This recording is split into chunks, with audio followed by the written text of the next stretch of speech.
चलिए क्लास शुरू करते हैं इस टॉपिक का CV2 preparation of halo alkanes from alkanes.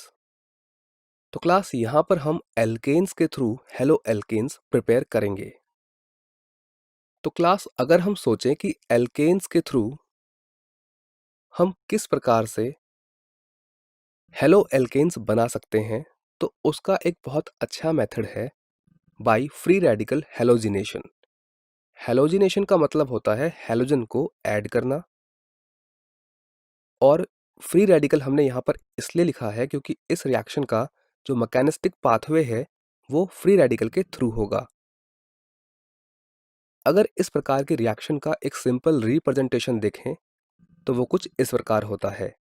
यहाँ पर आप देख सकते हैं कि जब एक एल्केन की रिएक्शन X2 यानी कि हैलोजन के साथ हुई है H न्यू यानी कि फोटॉन्स या सनलाइट के प्रेजेंस में, तो उससे हमें सिंपली एक हेलो एल्केन मिला है और HX यानी कि हाइड्रोजन हैलाइड मिला है।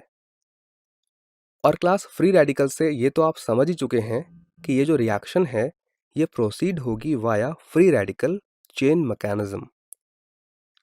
इस प्रकार की रिएक्शंस जनरली 3 स्टेप्स में कंप्लीट होती हैं, जहां पे पहला स्टेप होता है इनिशिएशन यानी कि रिएक्शन की शुरुआत कैसे होती है। सेकंड स्टेप होता है प्रोपागेशन यानी कि रिएक्शन आगे कैसे बढ़ती है।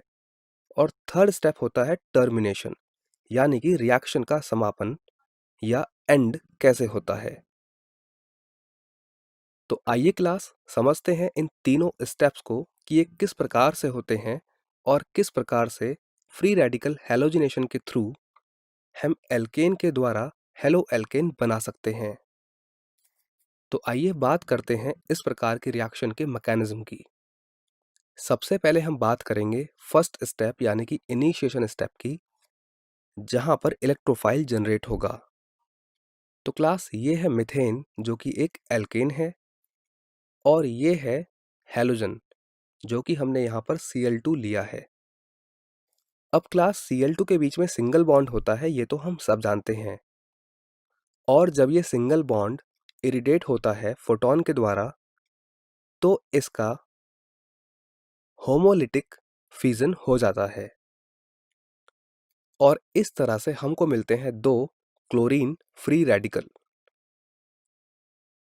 क्लास यहाँ पर जो Cl2 के बीच का बॉन्ड टूटा और उससे हमें जो स्पीसीज मिली है उसको हमने क्लोरीन फ्री रेडिकल इसलिए कहा है क्योंकि यहाँ पर दोनों ही क्लोरीन अपने अपने इलेक्ट्रॉन को लेकर अलग हुए हैं।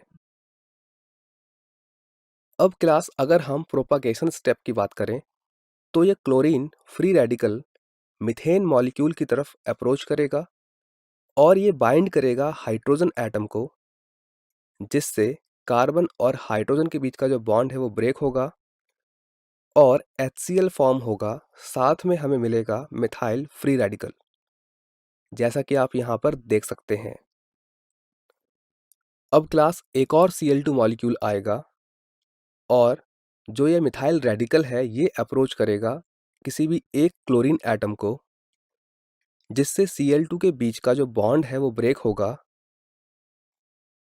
और वहां से एक क्लोरीन फ्री रेडिकल मिलेगा और साथ में हमको मिलेगा क्लोरोमीथेन, क्योंकि Cl और कार्बन के बीच में बॉन्ड फॉर्मेशन हो चुकी है। और क्लास इसी प्रकार के स्टेप्स बार बार रिपीट होंगे, जिससे लगातार क्लोरोमीथेन बनता रहेगा। लेकिन क्लास इस तरह के स्टेप्स रिपीट होने से बार बार बहुत सारे फ्री रेडिकल हमारे सिस्टम में जनरेट होते रहेंगे। तो अब क्वेश्चन ये है कि उन फ्री रेडिकल्स का क्या होगा। तो क्लास इसीलिए होता है हमारा टर्मिनेशन स्टेप। यहाँ पर हमारे पास जो क्लोरीन फ्री रेडिकल हैं वो आपस में कंबाइन होंगे और बना लेंगे Cl2 मॉलिक्यूल। इसी प्रकार से कुछ मिथाइल फ्री रेडिकल्स आपस में कंबाइन होंगे और इनके कॉम्बिनेशन से हमको मिल जाएगा एल्केन, जो कि इस रिएक्शन में एक प्रकार का साइड प्रोडक्ट है। तो क्लास इस तरह से 3 स्टेप में हमने हैलोजिनेशन के द्वारा एल्केन से हेलो एल्केन को फॉर्म किया। अब क्लास अगर हम हैलोजनेशन की बात करें विद एल्केन्स, तो वहां पर जो हैलोजेंस की रिएक्टिविटी होती है एल्केन के साथ, उनका ऑर्डर कुछ इस प्रकार से होता है, यानी कि फ्लोरीन सबसे ज्यादा रिएक्टिव और आयोडीन सबसे कम रिएक्टिव। और क्लास अगर एल्केन में से हाइड्रोजन को रिप्लेस करने का रेट यानी कि स्पीड की बात करें, तो उसका ऑर्डर कुछ इस प्रकार से होता है, यानी कि वो डिपेंड करता है कि कितना डिग्री हमारा फ्री रेडिकल बना है। 3 डिग्री फ्री रेडिकल के केस में सबसे ज़्यादा रेट होगा, जबकि 1 डिग्री फ्री रेडिकल के केस में सबसे कम रेट होगा, क्योंकि इसका डायरेक्ट कनेक्शन है फ्री रेडिकल के स्टेबिलिटी से। और हम ये जानते हैं कि फ्री रेडिकल की स्टेबिलिटी का ऑर्डर वही होता है जो हम यहाँ पर देख रहे हैं, यानी कि 3 डिग्री सबसे स्टेबल और 1 डिग्री सबसे कम स्टेबल। क्लास यहाँ पर आपने सीखा कि जो हैलोजेंस की रिएक्टिविटी का ऑर्डर है, उसमें फ्लोरीन सबसे ज़्यादा क्रियाशील होता है।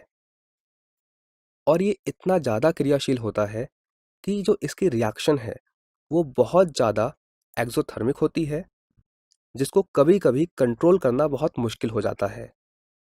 तो इसीलिए अगर एल्केन्स से फ्लोरो एल्केन्स बनाना है तो डायरेक्ट फ्लोरिनेशन को अवॉइड किया जाता है और इसके अदर मेथड्स यूज किए जाते हैं। और हमने ये भी पढ़ा कि जो आयोडीन है उसकी रिएक्टिविटी टुवर्ड्स एल्केन्स बहुत कम होती है। अगर हम डायरेक्ट आयोडीनेशन कराएं तो रिएक्शन बहुत स्लो होती है और साथ में रिवर्सिबल भी होती है। तो इससे एक बात तो तय है कि अगर रिवर्सिबल रिएक्शन है तो हमको आयोडो एल्केन मुश्किल से ही मिल पाएगा, और अगर मिलेगा भी तो उसकी यील्ड बहुत कम होगी।